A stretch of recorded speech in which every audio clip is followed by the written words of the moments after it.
Nós estamos em um curso chamado A Sabedoria Humana versus a Loucura da Pregação. Essa é a terceira aula.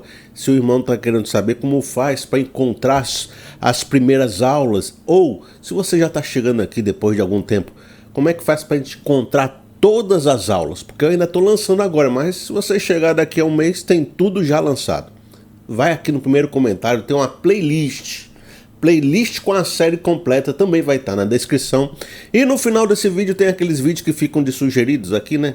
Eu coloco um aqui que é a playlist com toda a série. Tá certo? Combinado? A aula de hoje é a resposta de Paulo ao platonismo médio que invadiu o judaísmo. Meu Deus!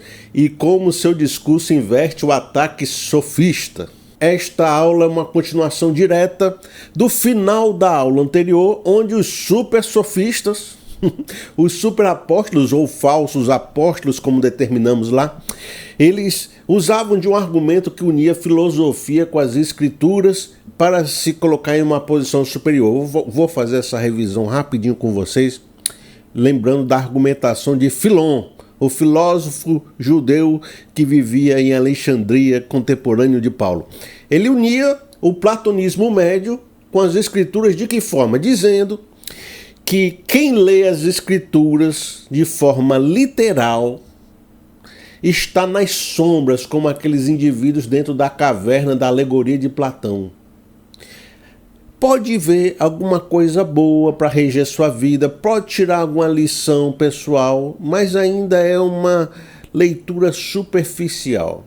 O verdadeiro filósofo, então, ele tem que começar a subir degraus de níveis de entendimento, como Moisés subindo no Monte Sinai, deixando o povo que estava na letra literal no sopé da montanha, aqueles que não tinham a purificação adequada, não tinham a cabeça adequada para compreender as verdades mais profundas que ele ia receber lá em cima, que eram os 10 mandamentos, né, as virtudes.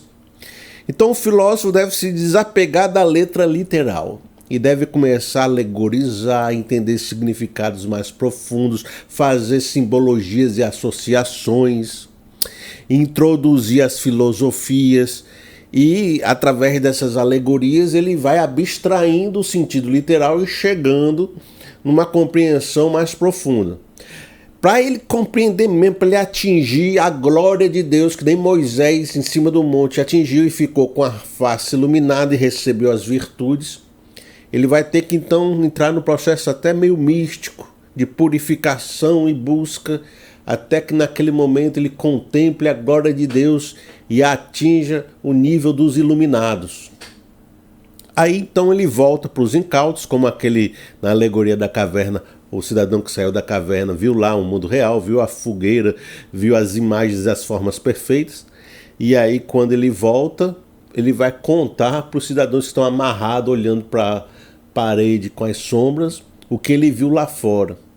Então é como se Moisés, descendo no monte com a face iluminada e os virtudes dos 10 mandamentos, chegasse para quem está no sopé da montanha, que está dentro da caverna, olhando as sombras, e tentasse explicar, né, a palavra que ele recebeu lá.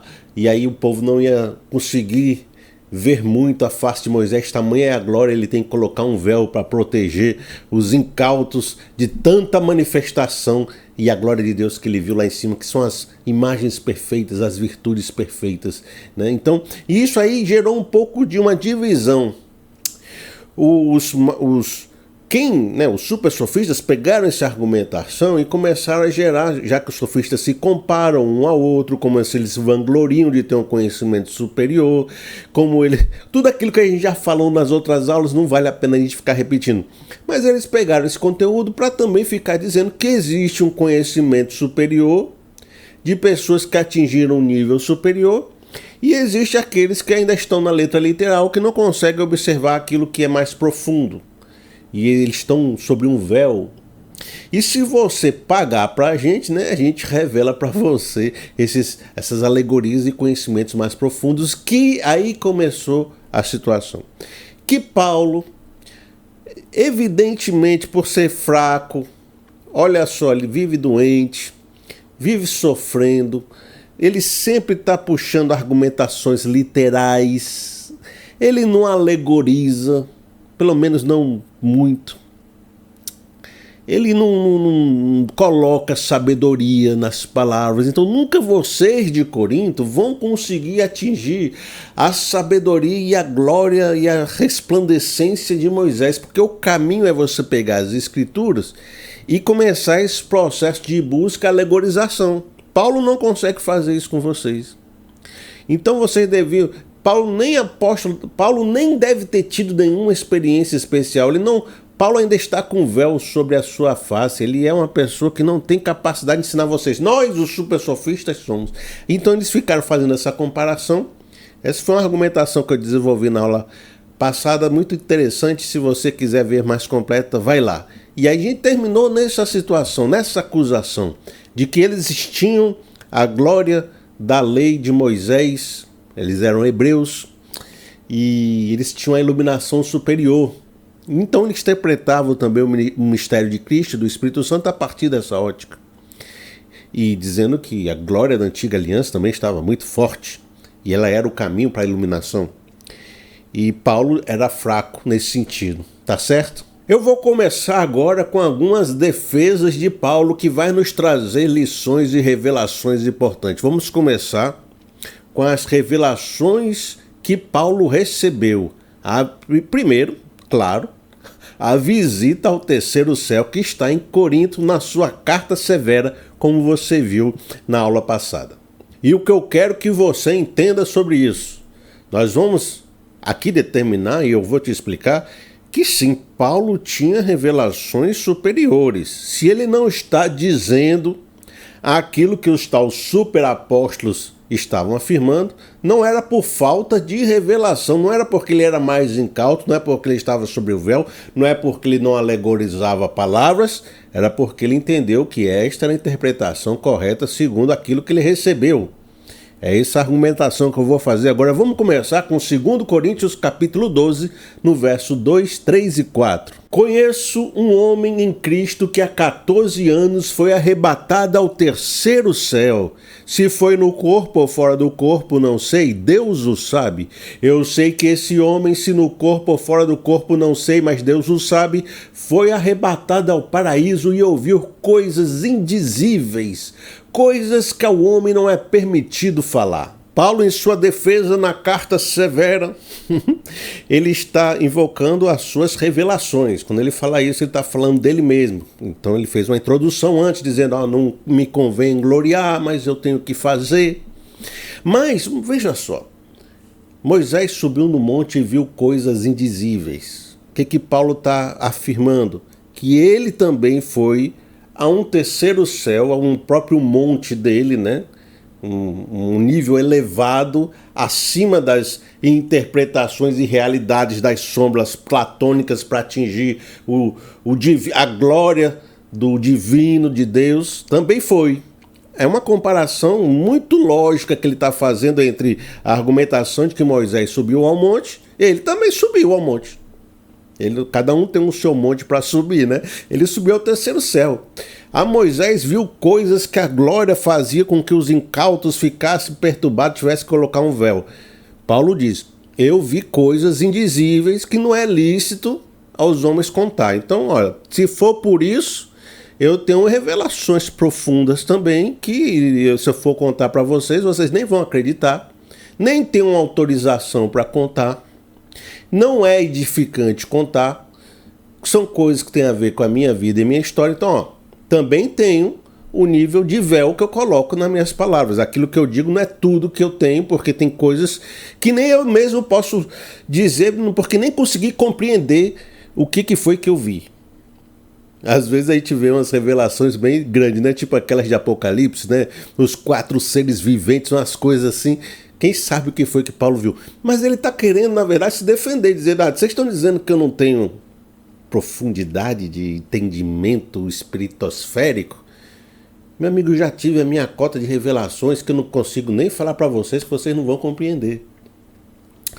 Agora, esse texto também tem uma marcação de tempo, e foi importante ele ter colocado isso, porque ele diz há 14 anos. A gente pegando a época que 2 Coríntios foi escrito, e retrocedendo 14 anos, nós vamos cair quase próximo à época da sua conversão, que foi quando ele viu Jesus ressuscitado em glória.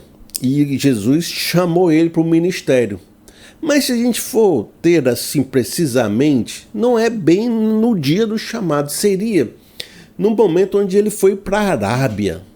Nos 3 anos que Paulo passa sem nenhum tipo de comunicação, sem nenhuma referência bíblica. Depois ele vai para Tarsis, ficar lá um tempo. Mas depois que ele sai de Jerusalém, ele foge ali de Damasco, como ele não encontrou lugar entre os crentes, ele vai passar esse tempo na Arábia, no deserto. Então ele diz, se a gente puder aqui complementar, que ele foi para o deserto e teve seus profundos encontros com Deus em revelações, chegando ao 3º céu e viu coisas poderosas. Felipe, dá para a gente entender alguma coisa que ele viu nesse 3º céu? Claro que dá. É só você ver as cartas deles. Gálatas 1, no verso 11, no verso 12. Ele pode não ter falado tudo, mas muita coisa ele falou para a gente. Porque, irmãos, quero que saibam que o evangelho por mim anunciado não é de origem humana. Não o recebi de pessoa alguma, nem me foi ele ensinado. Pelo contrário, eu o recebi de Jesus Cristo por revelação. Faz todo sentido. O irmão nunca leu a Bíblia desse jeito que eu mostro para vocês, né? Mas faz todo sentido. Por quê? Porque se ele foi chamado para pregar aos gentios, ele precisava compreender como o mistério de Cristo veio para o seu povo, mas também veio para todas as nações da terra. Ele, como judeu fariseu, talvez não tivesse compreensão direito sobre isso, e o pessoal de Jerusalém estava meio reticente de ir para os gentios. Ele precisou receber, de repente, como Pedro recebeu as revelações para ir falar com Cornélio, ele precisou receber sua dose de revelações para compreender o evangelho de Cristo para os gentios. Então ele foi chamado por Jesus Cristo, ele viu ao Senhor, por isso ele é apóstolo, e ele também foi ao 3º céu e recebeu de Cristo os seus 10 mandamentos, como Moisés recebeu as virtudes filosóficas.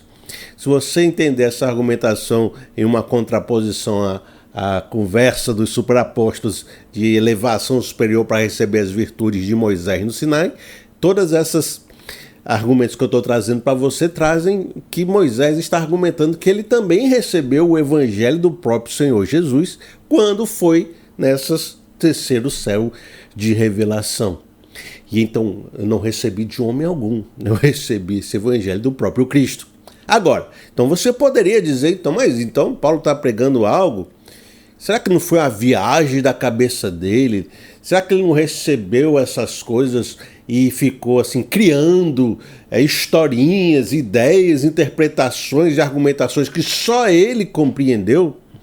Aí ele vai falar em Gálatas que quando ele recebeu esse material, quando ele recebeu essa interpretação, ele ficou preocupado que pudesse estar pregando algo que as pessoas não concordassem. Então ele foi submeter o seu ensino aos apóstolos. Por isso que diz, Gálatas capítulo 2, no verso 1 e 2. 14 anos depois, subi novamente a Jerusalém, dessa vez com Barnabé, levando também Tito comigo. Fui para lá por causa de uma revelação. Pense na revelação. E expus diante deles o evangelho que prego entre os gentios, fazendo, porém, em particular aos que pareciam mais influentes para não correr ou não ter corrido em vão. Paulo conheceu a Cristo, foi ao 3º céu, recebeu o evangelho que ele prega aos gentios, passou um tempo maturando isso. Quando começou seu ministério de pregação aos gentios, foi com Barnabé até Jerusalém, levando o Tito, que era um grego convertido, e expondo o evangelho que ele prega. Foi por causa de revelação que ele foi, para poder saber se estava pregando certo ou se tinha corrido em vão. Qual foi a resposta? Gálatas capítulo 2, no verso 9. Reconhecendo a graça que me fora concedido, Tiago, Pedro e João, tidos como colunas, estenderam a mão direita a mim e a Barnabé em sinal de comunhão. Eles concordaram em que devíamos nos dirigir aos gentios e eles aos circuncisos. Assim resolvemos a questão de que Paulo não era iluminado o suficiente para ser apóstolo, para guiar o povo à conversão e aos mistérios do Espírito Santo. Na verdade, Paulo recebeu sua cota de iluminação e estava com as virtudes para pregar aos gentios. Mas Paulo, aí tem a questão das cartas de recomendação de Jerusalém, Paulo também tem a sua recomendação das colunas de Jerusalém. E as colunas de Jerusalém, Pedro, Tiago e João disseram: olha, nós recomendamos a pregação de Paulo para os gentios. Ele é apóstolo para os gentios. E por isso, aqui está também uma segunda defesa de Paulo, que ele tem a autorização de Jerusalém para pregar aos gentios. E aí a terceira coisa que Paulo agora fala, que dá uma invertida, né? Nessa própria defesa da carta severa, ele vai dizer: por isso Deus me deu um espinho da carne, para que eu não me orgulhasse com tamanha revelação. Por isso me orgulho nas fraquezas e nas dificuldades, porque quando sou fraco é que sou forte. Como é que é a invertida de Paulo aqui? É que vocês acham que eu tenho menos revelação porque eu tenho uma fraqueza na carne, né, de doença, de não conseguir pregar com a eloquência que vocês imaginam, por passar dificuldade e necessidade. Vocês estão usando esse argumento para dizer que eu tenho pouca revelação. Mas é exatamente o oposto. É porque eu tenho tanta revelação, mas tanta revelação, que Deus me faz viver de forma humilde, passando essas dificuldades, para que eu não fique orgulhoso, que nem essas pragas que vocês são, né? Que eu estou colocando meu bedelho, né? Botando minha vírgula. E vocês estão passando bem porque vocês ainda não conseguiram atingir o nível que eu atingi. Quando eu estou colocando nas minhas palavras, quando vocês atingirem o nível que eu atingi, vocês vão passar a dificuldade como eu passo. Porque essa dificuldade não é sinal de fraqueza, não. É sinal de que eu tenho muita coisa, muita revelação, e Deus não deixa eu ficar orgulhoso. Veja que defesa forte, né? Veja que defesa poderosa. Agora a gente vai fazer uma nova argumentação, porque esse pessoal juntava filosofia de platônico médio,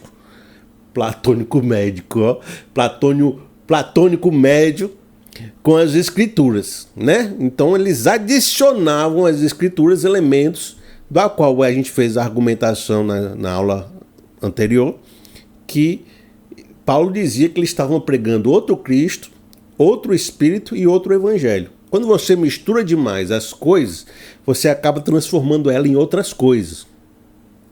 Então Paulo vai dizer: você não pode ficar misturando o Evangelho dessa forma, senão você vai pregar um Evangelho distorcido que não é o Evangelho. Então, qual seria a discussão e a argumentação de Paulo? Então vamos tirar essa mistura e pregar fielmente as Escrituras. É isso que eu vou trabalhar com vocês. Não vá além das Escrituras. O fato de Paulo ter tanta revelação não lhe fazia querer alegorizar, dar interpretações mirabolantes para as Escrituras, colocar simbologias, alegorias e dizer assim: sabe o que isso quer dizer de verdade? Vocês ainda não compreenderam o que a Bíblia quer dizer de verdade. Não, pelo contrário, fazia Paulo reduzir e simplificar a Escritura em volta da figura de Cristo.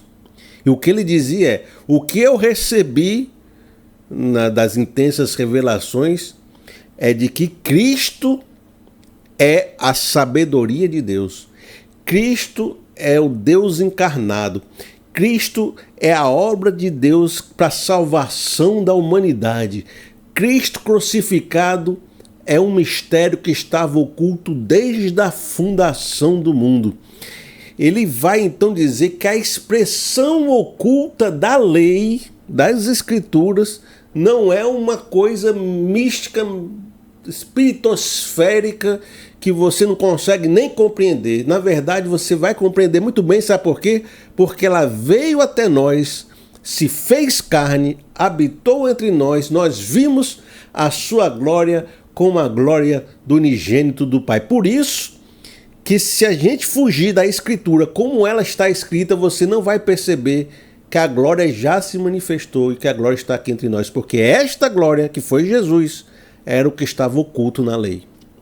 Agora, vou construir isso com você. Eu já adiantei a conclusão, mas eu vou construir isso com você, porque a gente está no curso e teve uma irmã outro dia que falou, eu me senti muito feliz, porque ela dizia assim: Felipe, eu gosto de você porque você fala e mostra na Bíblia, né?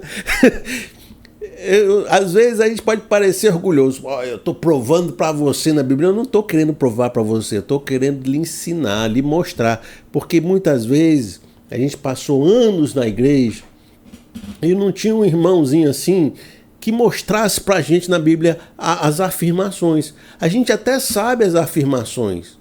Você sabe que Cristo é o centro do Evangelho, a expressão de Deus. Você sabe disso. Mas às vezes a gente não vai vendo textos que afirmam essas coisas, não vai compreendendo, não vão mostrando pra gente, a gente sabe porque disseram, não sabe porque leu ou porque botaram pra gente de uma forma inteligente, né? E eu gosto de trazer textos, e às vezes a maior parte do meu estudo não é nem fazendo os argumentos, é escolhendo o texto certo. Porque às vezes a gente vai pro estudo, o cara fala um texto que nem é o texto certo para aquela situação. Eu fico assim, rapaz, e quando eu faço o estudo, eu boto os textos bem certinho, aí eu lanço o vídeo. Aí depois, na semana, eu vejo outro verso que era melhor para botar naquele ponto. Aí eu fico me consumindo. Meu Deus, eu tinha esse outro verso aqui, era melhor que aquele que eu coloquei. Então eu passo a maior parte do tempo pensando qual texto vai ser bem, sabe, forte, para mostrar essa verdade de Deus aqui. Porque às vezes você tem 5 textos, mas qual é aquele que é, né? Então eu estou trazendo isso para vocês. Às vezes você tem, as ideias já estão na sua cabeça, mas vamos fazer a construção da ideia. É como se a gente pegasse o sanduíche pronto que você comeu, vamos tirar o pão, a carne, o queijo aqui, vamos fazer só a carne agora, vamos fazer só o queijo, vamos fazer só a salada, vamos fazer só o pão, e aí junta tudo depois, né? Vamos assim, ó. 1 Coríntios capítulo 1, no verso 24. Cristo, olha a argumentação de Paulo em 1 Coríntios. A gente vai agora também, nas próximas aulas, voltar bastante para esse início, onde Paulo está fazendo o contraste entre a loucura da pregação e a sabedoria de Deus. Olha a afirmação de Paulo diante das pessoas que uniam sabedoria com escritura. Cristo é o poder de Deus e a sabedoria de Deus. Isso é muito relevante, guarde esse texto porque isso vai ser importante para a gente até nas próximas aulas. Veja só 1 Coríntios capítulo 2 no verso 7. Falamos da sabedoria de Deus. Quem é a sabedoria de Deus? A gente acabou de ler. Cristo é o poder de Deus e a sabedoria de Deus. Falamos da sabedoria de Deus, da racionalidade, da palavra, do verbo, da essência que ordenou todas as coisas, do Logo de Deus, que é Jesus, que é o João 1 do Paulo, né? Falamos da sabedoria de Deus e esse mistério, veja só, estava oculto, do mistério que estava oculto, o qual Deus preordenou antes do princípio das eras, para a nossa glória. Nenhum dos poderosos dessa era o entendeu, pois, se o tivesse entendido, não teriam crucificado o Senhor da glória. Efésios capítulo 3, no verso 3. Isto é, o mistério que me foi dado a conhecer por revelação. Prestou atenção na revelação? Qual é o mistério? Ele vai te contar agora. Esse mistério não foi dado a conhecer aos homens de outras gerações, mas agora foi revelado pelo Espírito aos santos apóstolos e profetas de Deus.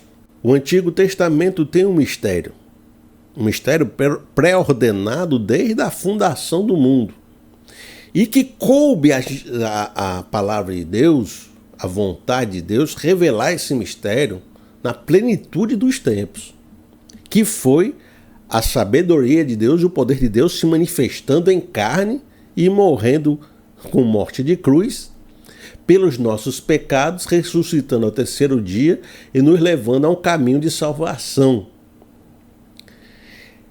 Cristo não estava assim tão nítido da forma como Cristo veio para que os intérpretes do Antigo Testamento conseguissem compreendê-lo. Era uma verdade que estava realmente oculta. Mas quando ele foi revelado, ele se encarnou, a gente não precisa mais invocar o oculto, invocar o mistério, invocar aquilo que a Bíblia queria dizer, mas você não conseguia alcançar e precisava de alegorias e interpretações para chegar e ver a glória de Deus. Sabe por quê? porque essa glória de Deus veio e se manifestou entre nós. Então não precisamos de um caminho alegórico para chegar nessa revelação. E Paulo vai dizer que parte desse mistério que ele está dando a conhecer para vocês é também que essa revelação chegou aos gentios, por isso que ele é o apóstolo aos gentios. Só complementando, né? Não precisamos dessa alegoria para chegar, porque a glória de Deus se manifestou e desceu até nós. Então nós vimos ela sem lentes de interpretação, porque ele era a própria interpretação. Ele era o próprio mistério revelado. Então o oculto se manifestou. Então, quando Paulo vai advogar pela letra, no sentido da escritura fiel, é porque a escritura fiel revela e mostra quem é Cristo. A escritura do Antigo Testamento vai desembocar nas escrituras do Novo Testamento. E do Novo Testamento, os evangelhos vão mostrar que Jesus é o Filho de Deus e ele pode te perdoar os pecados e lhe salvar, e que ele tem um caminho para nós de redenção e um novo céu e uma nova terra no futuro. Então Paulo vai dizer, vocês precisam entender o que a letra está dizendo diretamente, não ficar inventando história em cima dela. Veja, diz assim, 1 Coríntios capítulo 1, no verso 17. Cristo me enviou para pregar o evangelho, não com palavras de mistura, colocando a sabedoria humana junto com as escrituras, para que a cruz de Cristo, presta atenção nisso, para que a cruz de Cristo não seja esvaziada. Essa é uma argumentação profunda. Quando nós juntamos escritura com filosofia, da forma como esse pessoal estava juntando, você está introjetando elementos que desvirtuam a essência do evangelho, que é a cruz de Cristo. Então, eu prefiro não introjetar filosofia e me manter fiel às escrituras e ao evangelho, para que a cruz de Cristo permaneça fiel, porque foi assim que ela foi revelada. 1 Coríntios capítulo 2, no verso 2. Pois decidi nada saber entre vocês, a não ser Jesus Cristo e este crucificado. 1 Coríntios capítulo 3, no verso 11. Porque ninguém pode colocar outro alicerce além do que já está posto, que é Jesus Cristo. 1 Coríntios capítulo 4, no verso 6. Irmãos, apliquei estas coisas a mim e a Apolo por amor a vocês, para que aprendam de nós o que significa. Não ultrapassem o que está escrito. 2 Coríntios capítulo 4, no verso 2. Não usamos de engano nem torcemos a palavra de Deus, pelo contrário, mediante a clara exposição da verdade, recomendamos-nos a consciência de todos diante de Deus.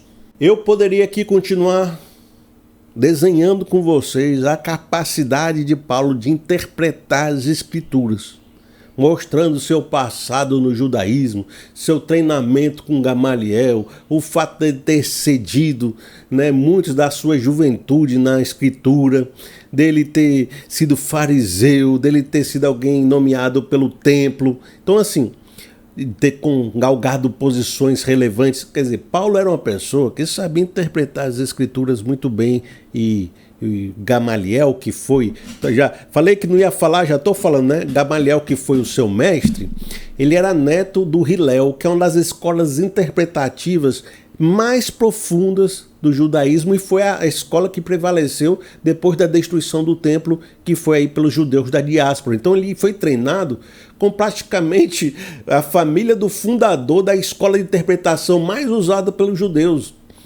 Então ele sabia interpretar como ninguém a palavra de Deus. Então, vou colocar só isso também.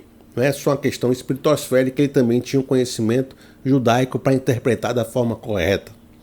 Agora, a gente viu essa revelação oculta, na palavra de Deus existia algo que ainda ia ser revelado, e as pessoas que viviam no Antigo Testamento percebiam que algo haveria de vir. E muitos profetas entenderam que o Messias haveria de vir, que havia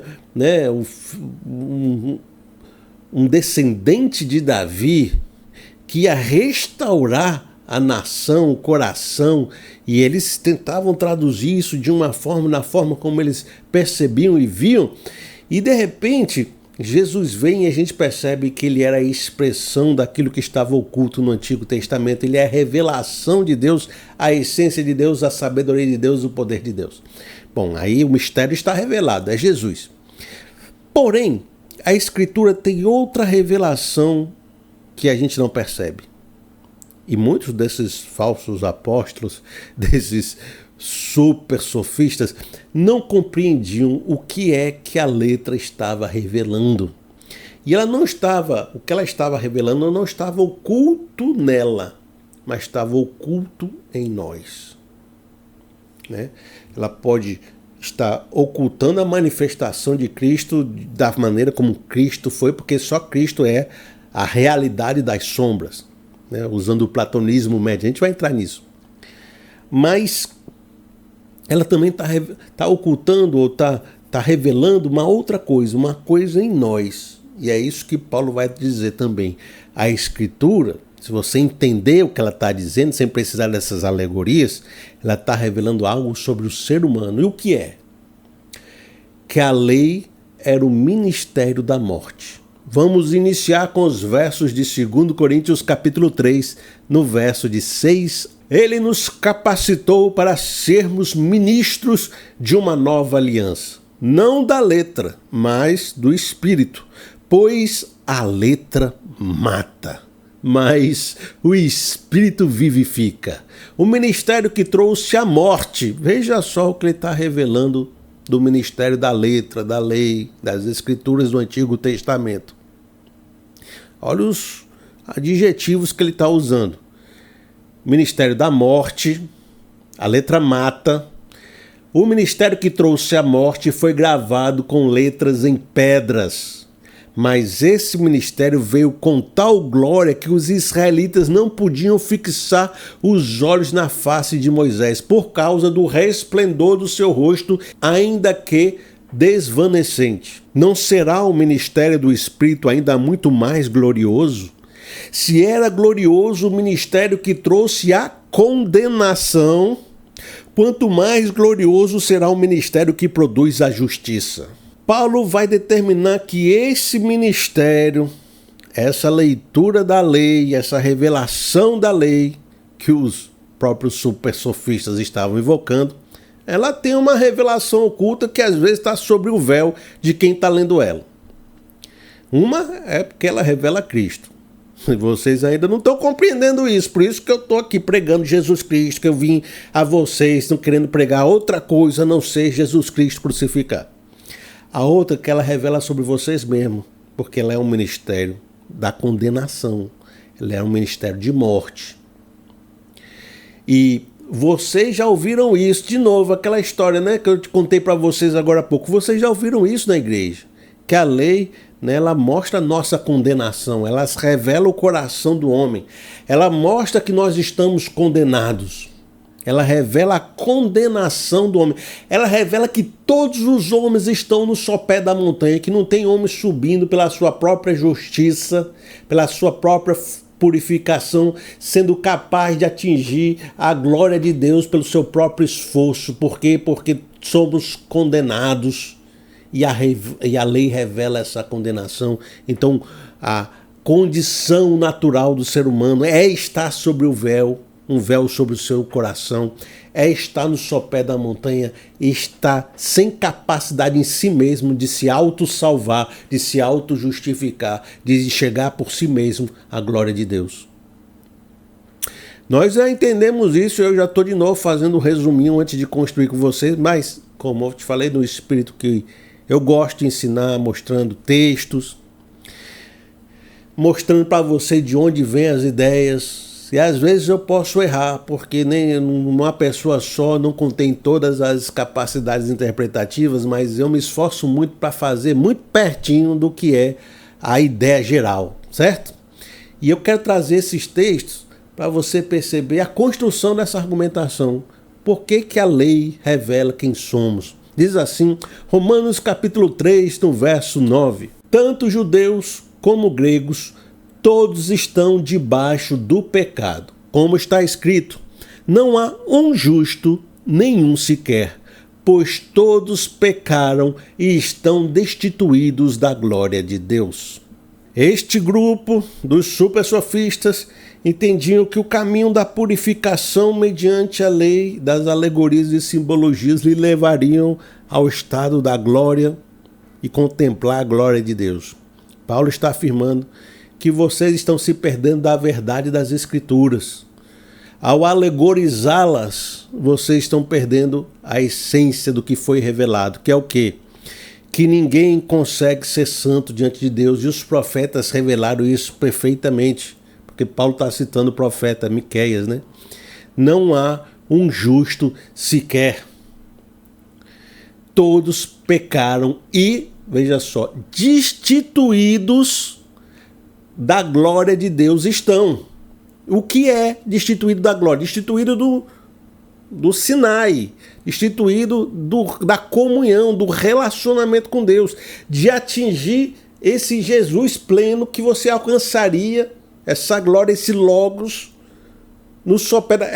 essa torre de Babel que o ser humano tenta construir pelas suas próprias mãos para tentar alcançar o céu. A sua autojustiça nunca vai alcançar o céu, e o final é essa torre se desmoronar em cima do seu próprio orgulho e as línguas serem confundidas.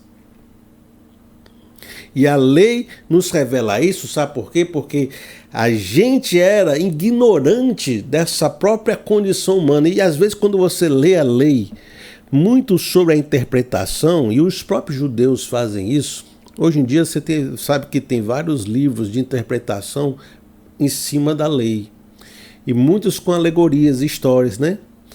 E muitas vezes quando você escuta a história de judeus que se converteram, eles falam muito isso. Eles falam assim: eu não tinha condição, sabedoria, consciência de que eu era pecador.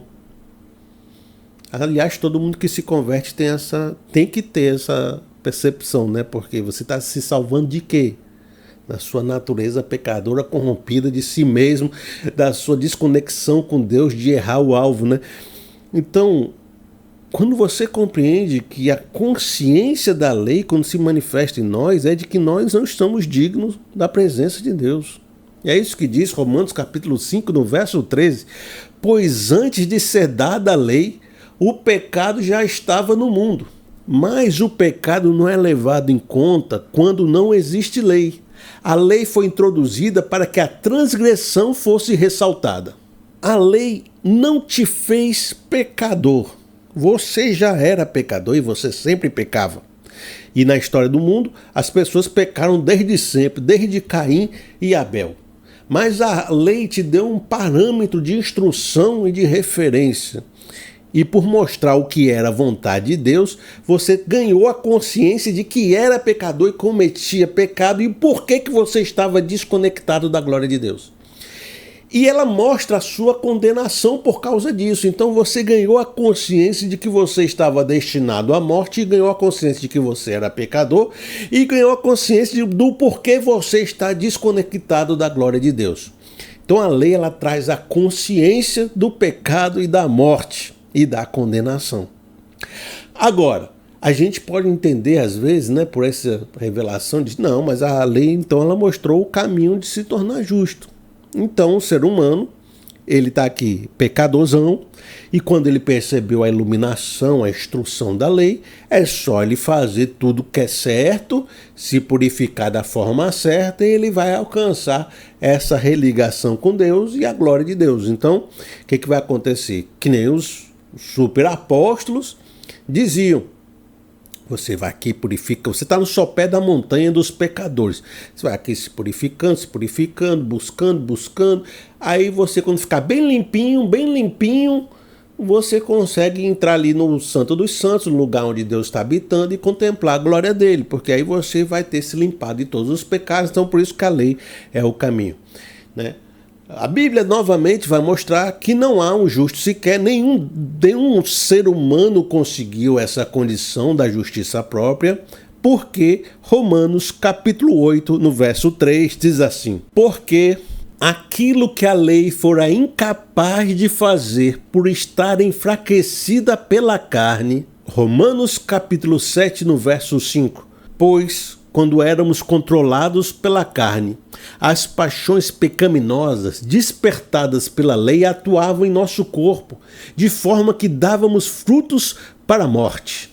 O pecado revelado pela lei não foi apenas uma questão de mostrar, olha, naquele dia que você, Joãozinho, roubou aquele negócio, você pecou, então você tem que fazer um sacrifício e se purificar e Deus vai lhe perdoar. Não, a questão não é só revelar um pecado aqui e acolá na sua vida. Porque o que ela revelou de fato foi que o pecado está em nós, em nossa carne. E que embora tentando e querendo muito e nos esforçando muito para estar adequado à vontade de Deus, algo em nosso interior, algo na nossa carne é rebelde contra Deus e caiu junto com o pecado de Adão no paraíso.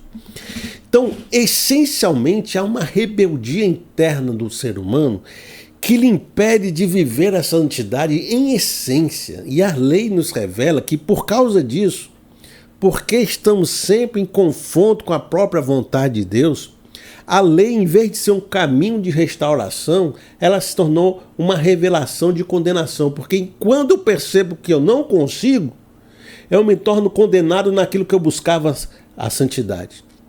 Então, toda vez que eu vou tentar me purificar e percebo que eu não sou, eu estou condenado naquela lei que eu tentava me purificar. E ela revela como pecador eu sou e por que eu não consigo, porque o pecado está em mim, está na minha carne. Então, a lei não conseguia transformar o ser humano e vinha com a revelação que mostrava que ele estava morto e condenado. Esse era o ministério da revelação da lei. Você quer saber o que estava oculto na lei? Ela vai tirar um véu sobre o seu coração. Ela vai mostrar o oculto, sabe o que é? Que você vai se purificar aí para descobrir? Vai mostrar que você é um pecadorzão e que você está destituído da glória de Deus. Veja só, Romanos capítulo 7, no verso 10. Descobri que o próprio mandamento, presta atenção, destinado a produzir vida, na verdade, olha a revelação das Escrituras. Você quer saber qual é a revelação mesmo? Descobri, o mistério revelado, descobri que o próprio mandamento, destinado a produzir vida, na verdade produziu morte, pois o pecado, aproveitando a oportunidade dada pelo mandamento, enganou-me e por meio do mandamento me matou. Ele produziu morte em mim por meio do que era bom, de modo que por meio do mandamento ele se mostrasse extremamente pecaminoso. Quanto mais eu conheço da vontade de Deus, quanto mais próximo eu fico do que é a virtude e a santidade de Deus, quanto mais na lei eu me purifico e mais eu busco na lei me tornar justo pela minha autojustiça, eu não vou atingir a glória, senão eu vou atingir a plena consciência de quão pecador e quão condenado eu sou. Então, o mandamento é bom, a revelação da lei é boa, mas em vez de produzir vida, revela a minha morte, a minha condenação, a minha carne pecadora e me condena por me dar a própria consciência de quem eu sou. Eu ganho a consciência de que sou condenado. Eu ganho a minha consciência do juízo que está sobre a minha vida, que é a morte. E porque eu morro, porque eu sou um pecador miserável. E a morte entrou no mundo por causa do pecado. Então veja só, a gente lê esses textos e às vezes não compreende direito. Eu estou tentando te dar uma compreensão, te dar uma percepção. E, novamente, citando Isaías, quando Isaías entrou dentro do templo e viu a glória de Deus, a primeira coisa que ele tem a consciência é: ai de mim que sou pecador. Vamos ler esse texto? Diz assim, Isaías capítulo 6, no verso 5. Então gritei: ai de mim, estou perdido, pois sou um homem de lábios impuros e vivo no meio de um povo de lábios impuros. E os meus olhos viram o Rei, o Senhor dos Exércitos. Como Pedro diante de Jesus. Sabia que algumas pessoas e o seu irmão tinham visto lá em João Batista Jesus sendo batizado. Sabiam que estavam dizendo que ele era o Messias, mas Pedro ainda estava aqui no barquinho, dizendo, deve ser uma pessoa iluminada, né? Aí tinha pescado a noite toda, não tinha conseguido um peixezinho. Aí Jesus falou: Pedro, vai pescar. Não, mas Senhor, a noite toda pescando. Eu sei que você é uma pessoa iluminada. Aí um rabi maravilhoso. O pessoal está até dizendo que você é o Messias. Mas veja só, mas tá bom. Vou fazer como você está dizendo. E foi, lançou a rede. E Jesus Cristo pediu, para ele lançar a rede do outro lado do barco e tal. Aí veio uma pesca milagrosa, um monte de peixe. A rede parecia que ia rasgar e chamar os barcos para pegar a quantidade de peixe naquele momento. Pedro olhou para Jesus, compreendeu quem era Jesus, compreendeu a glória de Deus encarnada. Disse: afasta-te de mim, Senhor, porque eu sou um homem pecador. Estar diante da glória de Deus não é um ato de justiça própria, antes é um ato de compreensão de quão pecador você é. A lei, a letra mata. Por quê? Porque ela não traz a justiça, apenas revela o pecado e o pecador. Então, traz a condenação. Gálatas capítulo 3, no verso 21. Pois, se tivesse sido dada uma lei que pudesse conceber vida, certamente a justiça viria da lei. Hebreus capítulo 8, no verso 7. Pois, se aquela primeira aliança fosse perfeita, não seria necessário procurar lugar para outra. A resposta de Paulo aos supersofistas, os falsos apóstolos, foi essa. O ministério que vocês estão proclamando como caminho para encontrar a glória de Deus foi glorioso de fato, porque ela é boa, foi revelado por Deus. A lei e os mandamentos foram revelados por Deus, eles são bons. Mas o que vocês não estão compreendendo é que a verdadeira revelação deles é que eles matam e condenam. Por quê? Porque nós somos pecadores e o pecado, a essência do pecado está em nós. Então ele acaba revelando não que você se purificou e atingiu a glória de Deus, mas revelando pelo contrário que você é mais morto e pecador e condenado do que todos os outros. E quanto mais consciência você tem da lei, mais condenado você fica. Porque se esse ministério tivesse sido suficiente para salvar os humanos, não teria dado lugar a outro ministério e a outra revelação. Ela não foi capaz de transformar a carne e o coração humano. Por isso que ela se tornou um peso de condenação sobre todos os homens. Mas então Paulo vai revelar o ministério do Espírito, uma nova aliança. Uma aliança que justifica, que transforma, que salva, que muda a carne e o coração humano, que faz um novo e vivo caminho para esse homem se encontrar com Deus. O ministério do Espírito, o ministério de Cristo Jesus. O ministério da pedra, escrito em pedra, o ministério da lei, da morte, e o ministério do Espírito que traz a vida. E eu quero ler com vocês agora a passagem de Romanos que fala sobre essa nova aliança, esse novo ministério. Romanos capítulo 8, no verso 2. Porque por meio de Cristo Jesus, a lei do Espírito de vida me libertou da lei do pecado e da morte. Porque aquilo que a lei fora incapaz de fazer por estar enfraquecida pela carne, presta atenção, a lei não conseguia transformar o coração do humano, por isso que ela condenava. Deus o fez enviando seu próprio Filho à semelhança do homem pecador como oferta pelo pecado. E assim condenou o pecado na carne, a fim de que as justas exigências da lei fossem plenamente satisfeitas em nós, que não vivemos segundo a carne, mas segundo o Espírito.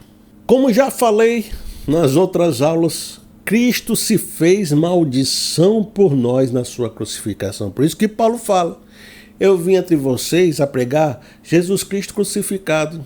Eu não quero saber de outra coisa a não ser pregar Jesus. Porque Jesus, ele veio ao mundo como a lei encarnada, como a essência de Deus encarnada. E ele tomou o nosso lugar, pagou as nossas dívidas e os nossos pecados, e sobre ele foi lançado toda a nossa condenação.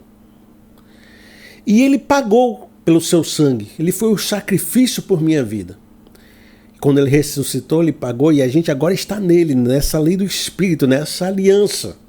E essa aliança me faz me reconciliar com Deus, me traz a justiça de Deus, não pela minha própria capacidade de purificação e na minha própria carne, mas porque agora com meus pecados sendo jogados sobre a cruz de Cristo, eu posso entrar com confiança na presença de Deus, porque Deus não me olha mais pela lente da minha condenação, porque eu não tenho mais essa condenação, porque foi jogado em Cristo. É como se o sangue de Cristo se tornasse uma lente pelo qual Deus nos enxerga.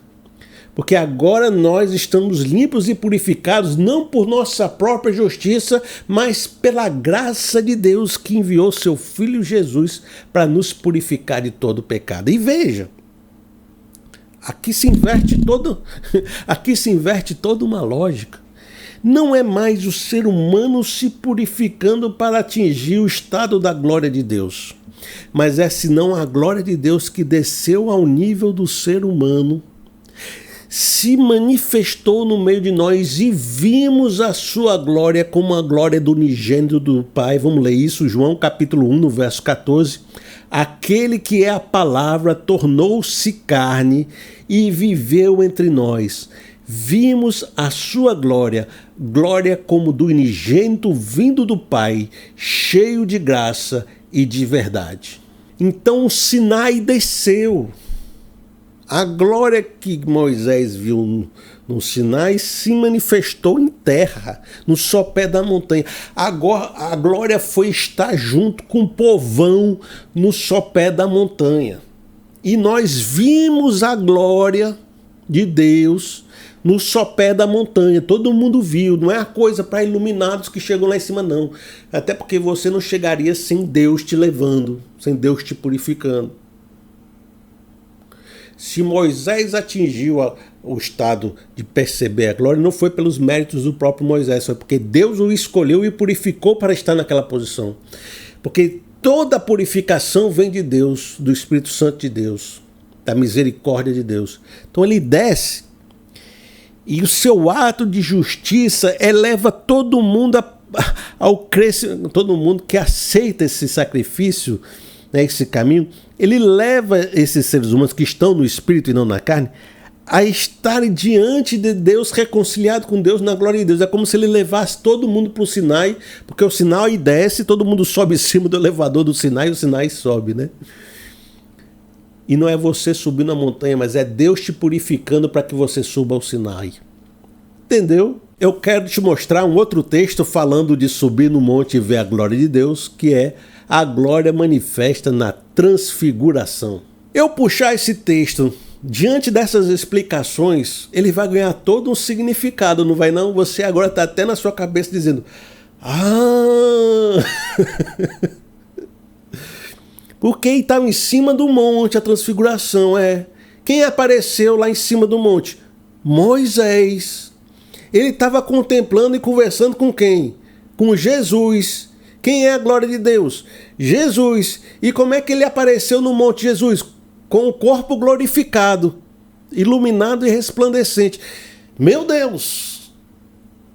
Isso é como se fosse um texto que faz uma transição entre o Antigo Testamento e o Novo Testamento, mostrando a glória de Deus, Jesus Cristo, em cima do monte, e o Moisés lá em cima, percebendo a glória de Deus. Veja só, vamos ler esse texto e vamos ver como ele é poderoso. Diz assim, Mateus capítulo 17, no verso 1. 6 dias depois, Jesus tomou consigo Pedro, Tiago e João, irmão de Tiago, e os levou em particular a um alto monte. Ali ele foi transfigurado diante deles, sua face brilhou como o sol e suas roupas se tornaram brancas como a luz. Marcos 9, no verso 3. Como nenhum lavandeiro do mundo seria capaz de branqueá-las. Lucas 9, no verso 30. Surgiram 2 homens que começaram a conversar com Jesus. Eram Moisés e Elias. Apareceram em glorioso esplendor e falavam sobre a partida de Jesus, que estava para se cumprir em Jerusalém. Pedro e seus companheiros viram a glória de Jesus e os 2 homens que estavam com ele. Mateus capítulo 17, no verso 4. Então Pedro disse a Jesus: Senhor, é bom estarmos aqui. Se quiseres, farei 3 tendas, uma para ti, uma para Moisés e outra para Elias. Enquanto ele estava falando, uma nuvem resplandecente os envolveu. Olha aí a Shekinah de Deus, que Moisés era envolvido, né? E dela saiu uma voz que dizia: Este é meu filho amado em quem me agrado. Ouçam-no. Ouvindo isso, os discípulos prostraram-se com o rosto em terra e ficaram aterrorizados. Mas Jesus Cristo se aproximou, tocou neles e disse: Levantem-se e não tenham medo. E erguendo eles os olhos, não viram mais a ninguém a não ser Jesus. Jesus sobe ao monte, não para ver a glória, não para refletir a glória, mas porque ele é a própria glória e dele manifesta a glória. Dele sai a resplandecência da luz, porque ele é a essência de Deus, ele é a palavra de Deus, ele é o Logos de Deus, ele é o Verbo, ele é a essência, ele é o Filho de Deus e a glória do Filho de Deus se manifesta. Então ele manifesta a glória. Então surgem aqueles que foram o reflexo dessa glória no Antigo Testamento, Moisés e Elias. E o Moisés representa a escritura da lei e a revelação da lei, que são ministérios, como Paulo falou, gloriosos e ministérios bons. Moisés, em sua época, refletiu a glória com a manifestação da lei. Elias aparece como representante dos profetas. A lei e os profetas vieram até João. Desde então é pregado o reino, não é isso? Então são o Antigo Testamento refletindo esta glória do Filho de Deus a partir da lei de Moisés e a partir dos profetas, que Elias representando os profetas. Então agora vem, o Pedro dizendo: Senhor, quer que façamos uma tenda, um tabernáculo, um templo para Moisés, um templo para os profetas e um templo para o Filho de Deus, de maneira que os seres humanos agora vão ter 3 caminhos e 3 vozes para ouvir, vão poder se relacionar espiritualmente através de Moisés, através dos profetas e através de Jesus. Vamos fazer 3 santos dos santos, 3 tabernáculos. E aí vem a nuvem que envolve eles e a voz do Pai de Deus dizendo: Este é meu filho, como diz, vamos ver aqui de novo, este é meu filho amado em quem me agrado. Ouçam-no, ouçam ao filho. Então, quando Deus falou isso, desapareceu então a lei e os profetas e permaneceu agora Jesus Cristo. Eu quero ler com vocês essas interpretações a partir da ótica do livro de Hebreus. Hebreus capítulo 1, no verso 1. Há muito tempo, Deus falou muitas vezes e de várias maneiras aos nossos antepassados por meio dos profetas. Mas nestes últimos dias falou-nos por meio do Filho, a quem constituiu herdeiro de todas as coisas e por meio de quem fez o universo. O Filho é o resplendor da glória de Deus, é a expressão exata do seu ser, sustentando todas as coisas por sua palavra poderosa. A glória de Moisés desaparece na transfiguração e a glória que permanece é a de Jesus, porque ele é a expressão exata do ser. Ele é a essência de Deus, o Logos de Deus, a racionalidade dos gregos manifesta como ser humano e expressando entre nós o que é esta razão. Ele é a palavra encarnada. Então, a partir de então, o que Paulo fala? Então eu vou pregar a Cristo, a sabedoria de Deus e o poder de Deus. Agora a gente vai ver um pouquinho dessa outra parte do texto, de 2 Coríntios 3, que fala sobre essa glória desvanecente. Eu estou pegando cada elemento do texto, introjetando na resposta de Paulo, pegando outros textos para você compreender de forma profunda.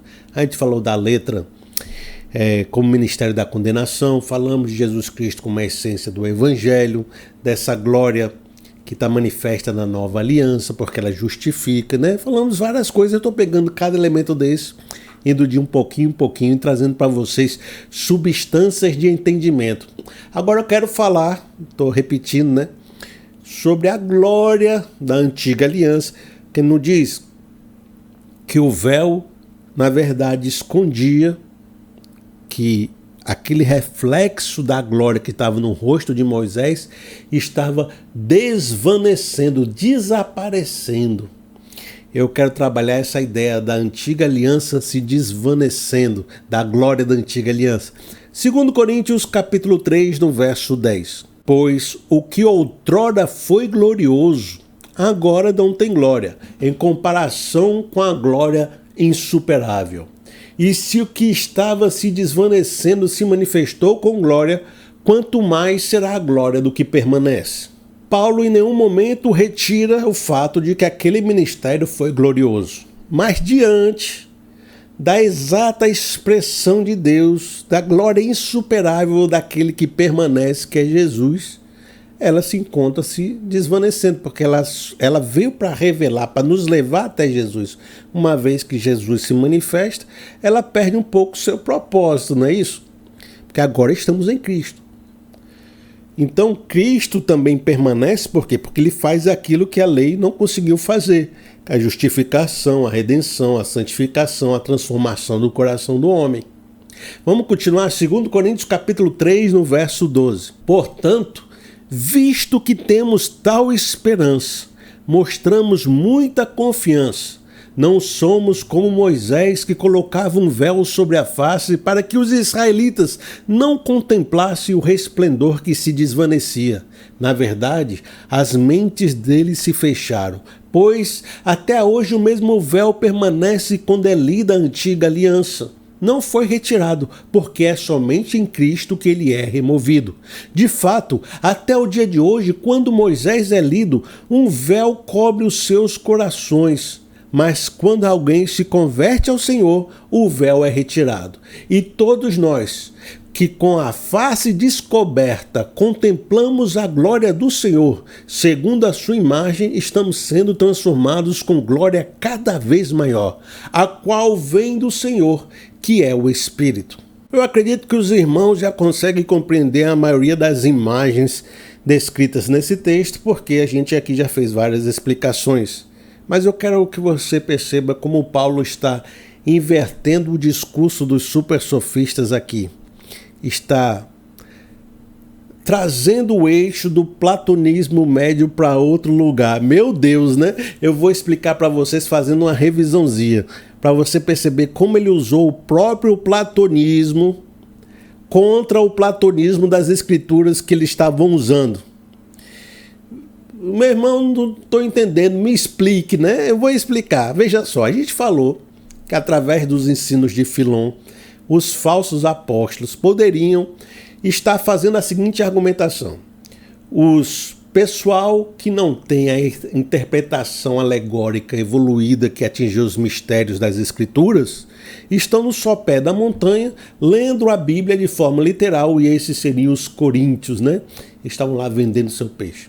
Nós, os superapóstolos, que atingimos essa interpretação nunética, mística, podemos levar você, mediante pagamento, a essa iluminação. Paulo, a sua fraqueza de espírito, esse jeito dele ler a Bíblia literal, de não saber explicar para você direito as alegorias, não é capaz de fazer vocês adentrar o terceiro céu. Bom, então, para eles, as sombras da caverna de Platão era o pessoal que lia a letra literal. Estava na palavra literal. Estava sem as alegorias. O pessoal que tinha saído da caverna, contemplado a fogueira e o mundo externo, as verdadeiras formas, as verdadeiras virtudes, estava na interpretação superior da lei que eles atingiam por alegorias. Né? Então, sombra é letra literal e realidade são espiritosféricos misteriosos atingidos por alegoria. Paulo vai trazer esse eixo para outro lado. Ele vai dizer o seguinte: na verdade, o que você descobre quando chega nesse aprofundamento Não é um mistério assim, que não pode nem ser dito, invisível, inalcançável, misterioso, oculto, não. O que você vai conseguir atingir de revelação é o seguinte: que esta revelação oculta já foi revelada, que é Jesus Cristo, na lei. Então não precisa ficar fazendo essa viagem toda para descobrir isso. Jesus é aquilo que está no alto da montanha do Sinai, é Jesus. Moisés estava lá contemplando a glória de Jesus. Está aqui, Jesus. A outra coisa que você vai perceber é que esse caminho que você faz só lhe faz lhe condenar mais, porque a letra é o ministério da morte e da condenação. Então vocês estão cada vez mais condenados. E quem vê a Bíblia dessa forma, na verdade, é vocês que estão sob um véu. Quem está lendo na Antiga Aliança está com um véu. Então quem está fazendo esse processo de vocês, falsos apóstolos, é quem estão com véu. E os seus corações estão impedindo de enxergar a glória e a graça manifesta em Cristo. Como é que Paulo está mudando o eixo do platonismo? Porque agora ele está dizendo que não é só quem está no sopé da montanha que está nas sombras. É quem está no sopé da montanha, e esses falsos apóstolos estão também nas sombras, e quem está dizendo que atingiu essa iluminação superior mística também está nas sombras, e todo esse pessoal que está tentando se purificar e alcançar a Deus por meio das purificações da letra, estão nas sombras, porque não conseguem perceber que essa glória está desvanecendo, porque lhe condena em vez de lhe salvar, porque não tem condição de lhe salvar, ele mudar essa condição de sua pecadora. Isso tudo aqui, das páginas do Antigo Testamento, né? Do Novo para trás, é sombra. Porque a verdadeira realidade de quem saiu da caverna, ou o eixo do platonismo, é Jesus. É a salvação em Cristo Jesus. É a revelação da nova aliança. Então deixou de ser uma subida mística ao Sinai para compreender que esse Sinai já desceu, e aqui é a realidade. E o véu está sobre esse pessoal que não consegue perceber isso. Entendeu? Então agora Paulo está usando o mesmo platonismo para contra-argumentar vocês, dizendo que sombra é a antiga aliança e a nova aliança é a realidade. E você vai ver isso muito mais claro no livro de Hebreus, aquele livro que a gente se aproxima dele e dizia: meu Deus, como é difícil ler Hebreus. Mas com as minhas explicações aqui, você vai começar a perceber como esse entendimento se abre. Veja só, Hebreus capítulo 10, no verso 1. A lei traz apenas uma sombra. Olha o platonismo aqui que está sendo usado. A lei traz apenas uma sombra dos benefícios que hão de vir, e não a realidade dos mesmos. Por isso, ela nunca consegue, mediante os mesmos sacrifícios repetidos ano após ano, aperfeiçoar os que se aproximam para adorar. Tudo o que nós estamos falando, a lei escrita em pedra, o mundo sensível, é o mundo das sombras. O irmão que entende mais filosofia está entendendo o que eu estou dizendo, né? Lembra lá da alegoria da caverna. O pessoal que estava na caverna vendo o mundo através de sombras, e quem saiu e viu a realidade. O Novo Testamento está dizendo que quem está na letra é quem está nas sombras e ainda não contemplou a realidade. E não consegue perceber que os mesmos sacrifícios feitos ano após ano não conseguem lhe aperfeiçoar, não conseguem transformar o seu coração. Hebreus capítulo 8, no verso 5. Aqui eu coloquei um parêntese só para você saber o que ele estava falando. Ó. Os sacerdotes da antiga aliança, eles servem no santuário que é cópia e sombra daquele que está nos céus. Olha só o platonismo sendo usado de novo. Diz que aqui, né, tem a xícara de café aqui na realidade, e existe uma cópia espiritual perfeita da xícara no mundo das ideias. Então, ele está também dizendo aqui, usando um pouco de platonismo, tá vendo? Aí os especialistas sobre filosofia com evangelho dizem: as filosofias são perniciosas, são complicadas quando elas desvirtuam o evangelho, mas o evangelho ele tem uma capacidade de entrar na sociedade cultural perceber aquilo que pode ser usado de forma positiva e readaptar e absorver para o evangelho. Então há elementos da sabedoria que podem ser usados para o benefício do evangelho. Quando assim é visto, ele pode usar alguma argumentação do mundo aqui recente e perceber, isso aqui tem muito a ver com o evangelho, vamos trazer e reinterpretar a fé a partir desse princípio, mostrando aquilo que é positivo e excluindo aquilo que é negativo, como Paulo fala, subjugando todos os conceitos a Cristo, né? Você pega todos os conceitos que se levantam para destruir o evangelho, você subverte e submete a Cristo. Estão me entendendo? Pessoal, eu vou confundindo, né? Vou complicando. Mas eu fiz aulas bem longas no início, daquelas bem comportadas, que é para você chegar nas aulas mais difíceis com a cabeça já tarimbada. Se o irmão só clica nesse vídeo sem ver as outras, pode ficar mais difícil, né? Mas veja só. Aí ele diz assim: este serve no santuário que é cópia e sombra daquele que está nos céus. Já que Moisés foi avisado quando estava para concluir o tabernáculo, tenha cuidado de fazer tudo segundo o modelo que lhe foi mostrado no monte. Agora, porém, o ministério que Jesus recebeu é superior ao deles, assim como também a aliança da qual ele é mediador é superior à antiga, sendo baseada em promessas superiores. Pois, se aquela primeira aliança fosse perfeita, não seria necessário procurar lugar para outra.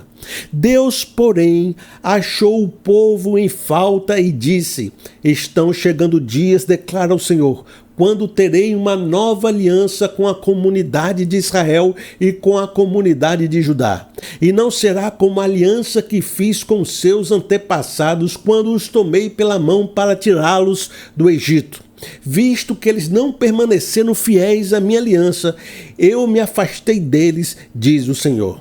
Esta é a aliança que farei com a comunidade de Israel depois daqueles dias, declara o Senhor. Porei minhas leis em suas mentes e escreverei em seus corações. Serei o Deus deles e eles serão o meu povo. Ninguém mais ensinará ao seu próximo nem a seu irmão, dizendo: conheça o Senhor, porque todos eles me conhecerão, desde o menor até o maior. Porque eu lhes perdoarei a maldade e não me lembrarei mais dos seus pecados.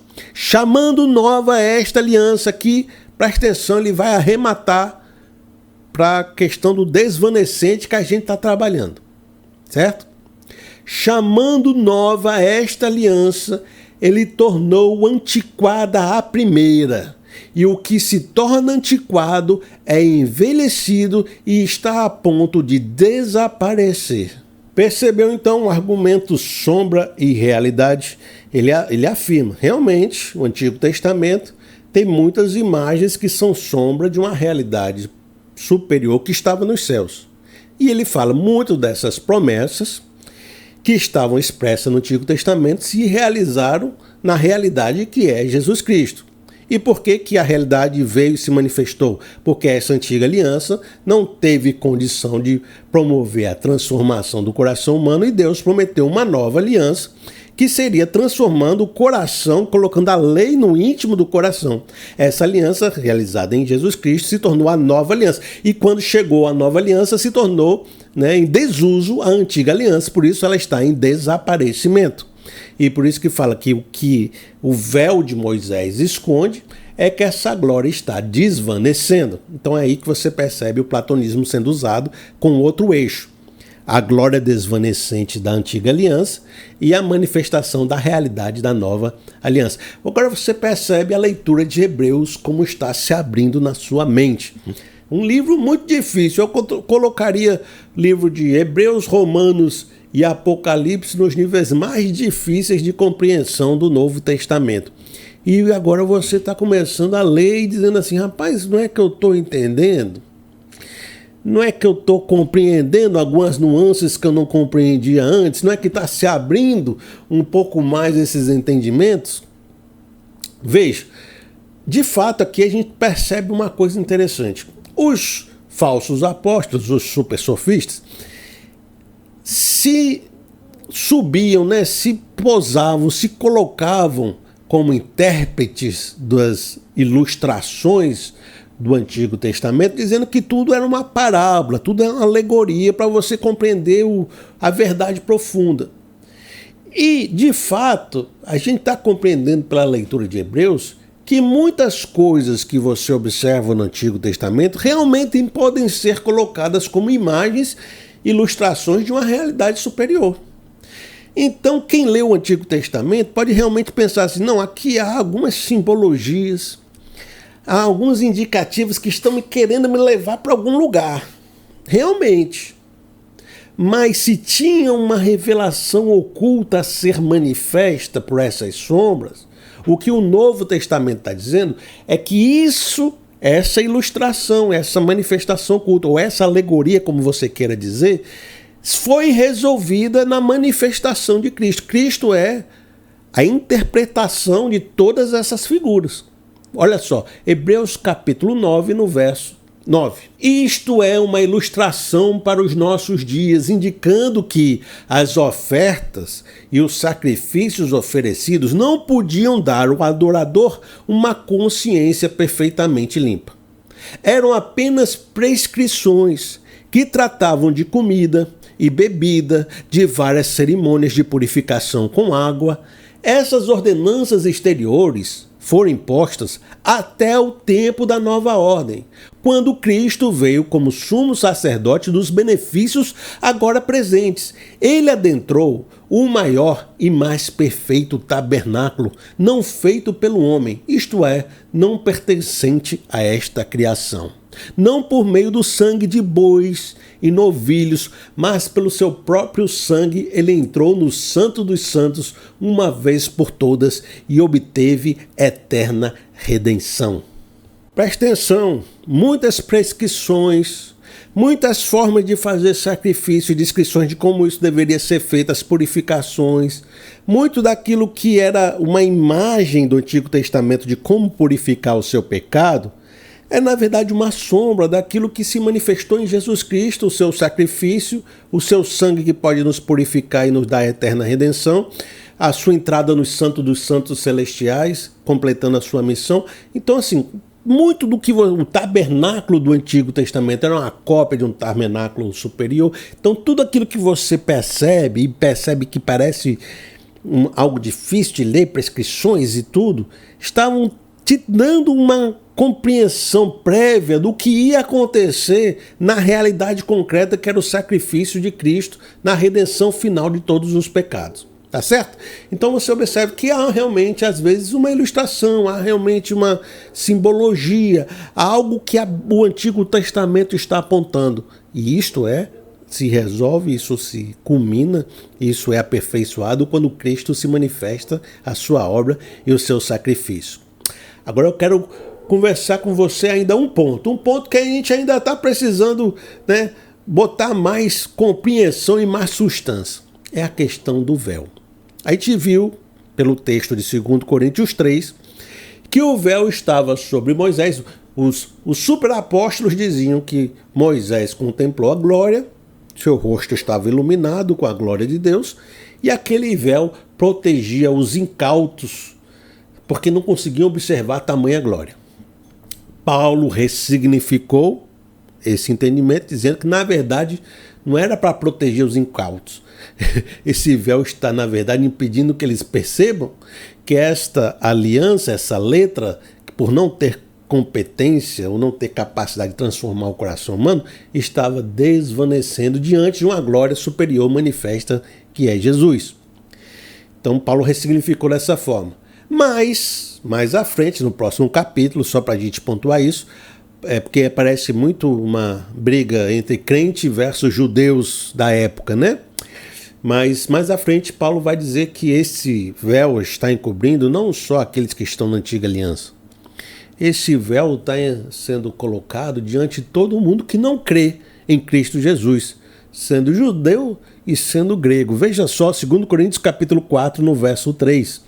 Mas se o nosso evangelho está encoberto, para os que estão perecendo é que está encoberto. O Deus dessa era cegou o entendimento dos descrentes, para que não vejam a luz do evangelho da glória de Deus, que é a imagem de Deus. Então, a gente precisa então ampliar essa compreensão, que não é uma...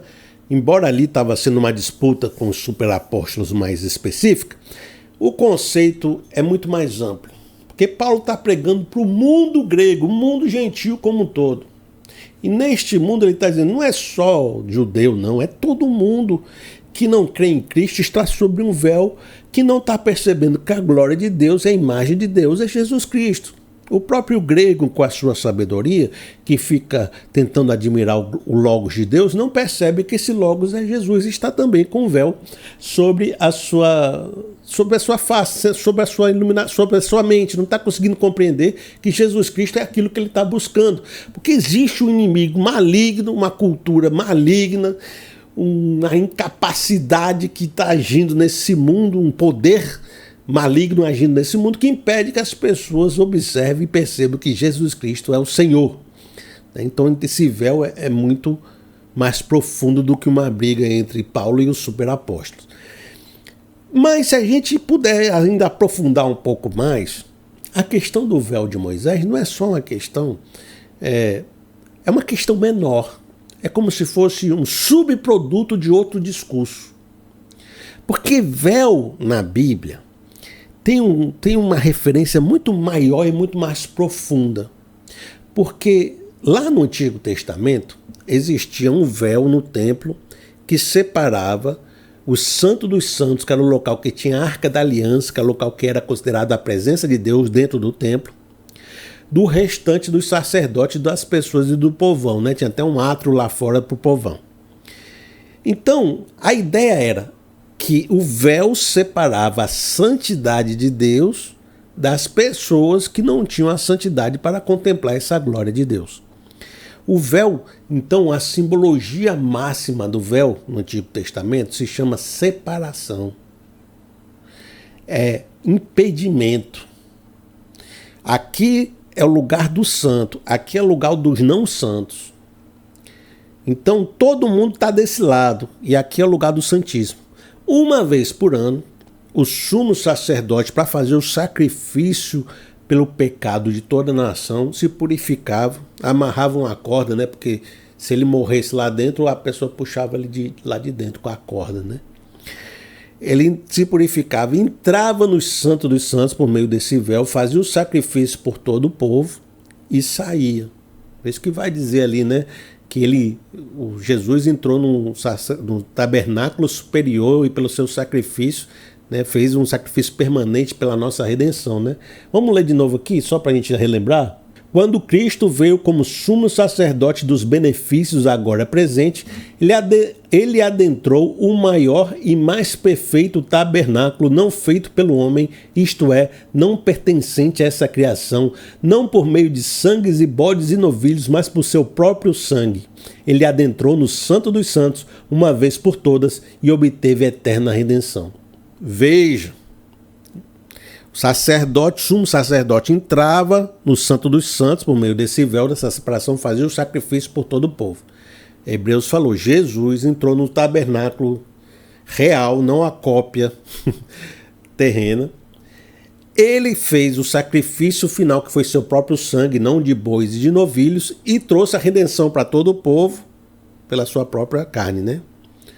Então ele fez esse processo, que era uma sombra do Antigo Testamento, ele fez na Nova Aliança uma manifestação permanente. Porque ele fez na realidade, não nas sombras. Entendeu? Então, mas esse véu do Antigo Testamento era a separação. E a gente entende que a Bíblia conta que quando Jesus Cristo morreu na cruz, o véu do templo se rasgou, indicando que essa separação não existe mais. Por meio de Jesus, né? Então, ou seja, aquela separação entre Deus e os homens, que era aquele véu, foi rasgado com o sacrifício de Jesus na cruz, porque ele pagou as nossas dívidas. E Hebreus vai dizer que esse véu, esse adentrar no Santo dos Santos, agora se tornou um outro símbolo. Não é mais o símbolo da separação, mas é o símbolo do corpo de Cristo, que se tornou um novo caminho para a gente se encontrar com Deus. Aí diz assim, Hebreus capítulo 10, no verso 19. Portanto, irmãos, temos plena confiança para entrar no Santo dos Santos pelo sangue de Jesus, por um novo e vivo caminho que ele nos abriu por meio do véu, isto é, do seu corpo. Pois temos um grande sacerdote sobre a casa de Deus. Sendo assim, aproximemo-nos de Deus com um coração sincero e com plena convicção de fé, tendo os corações aspergidos para nos purificar de uma consciência culpada e tendo os nossos corpos lavados com água pura.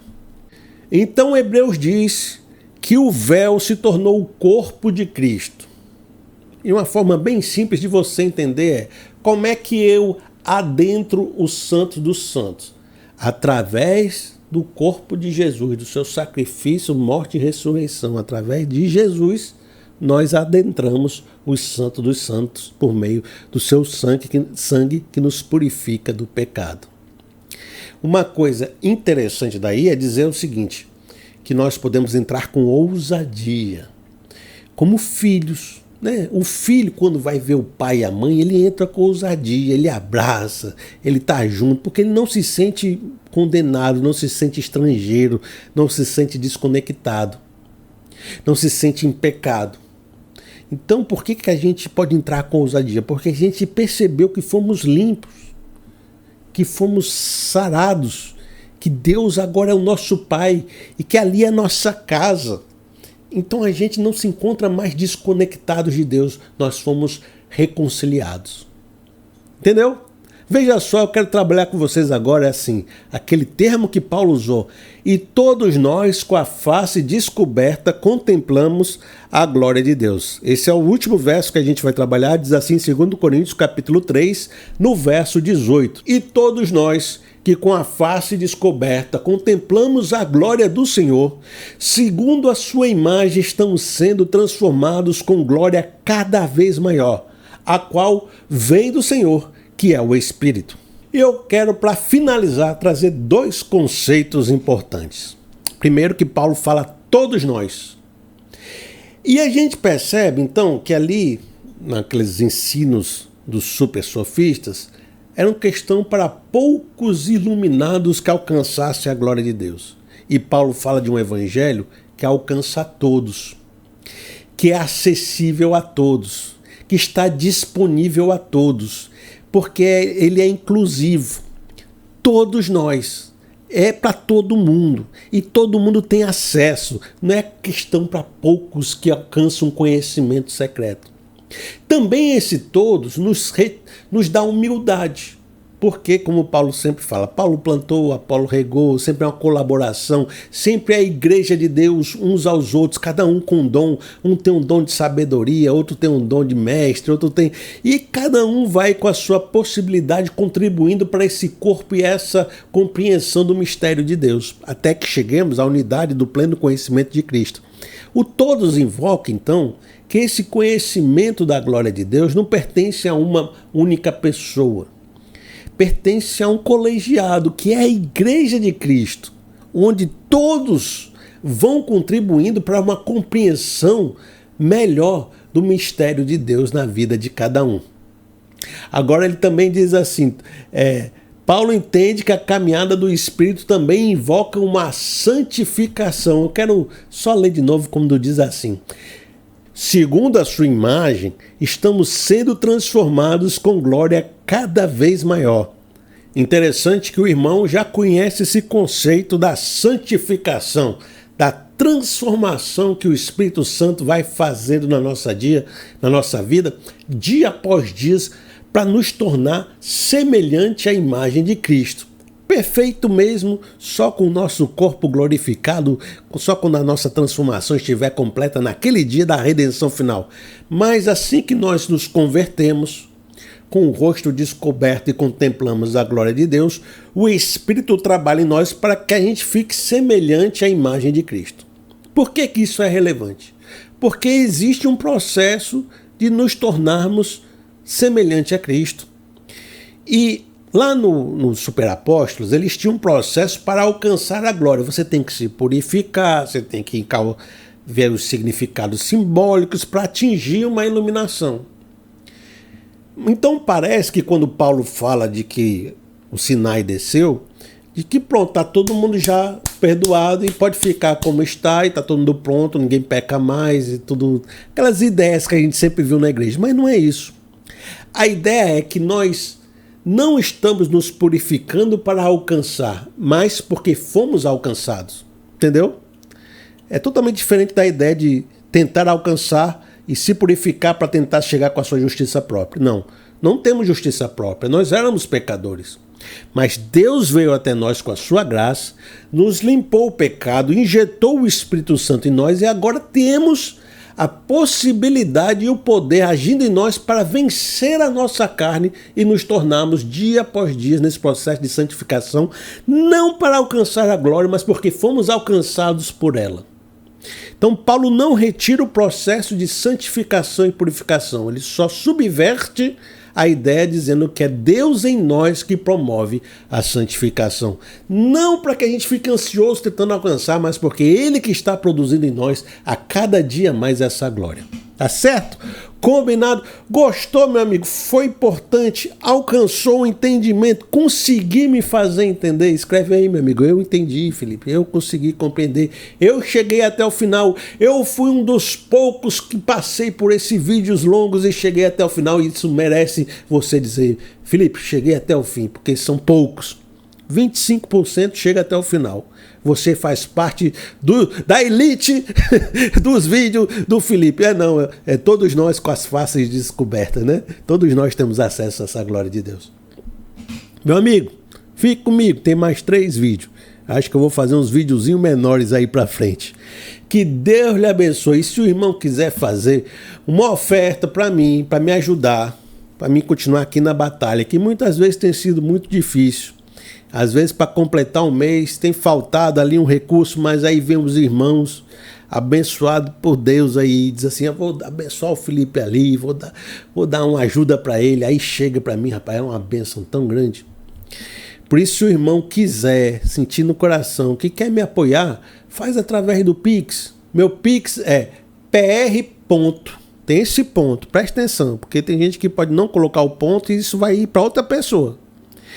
Porque tem gente que cria e-mails maliciosos. Então, presta atenção. pr.felipeseabra@gmail.com, certo?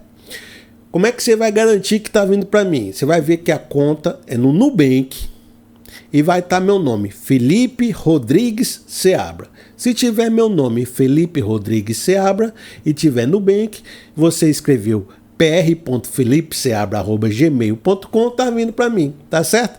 Combinado? E o que o irmão que estiver mandando, que Deus lhe abençoe e lhe multiplique na sua vida. Até o nosso próximo vídeo. Olha aqui, ó, tá aqui, ó, a playlist com as outras aulas para você. Que Deus lhe abençoe. Até mais.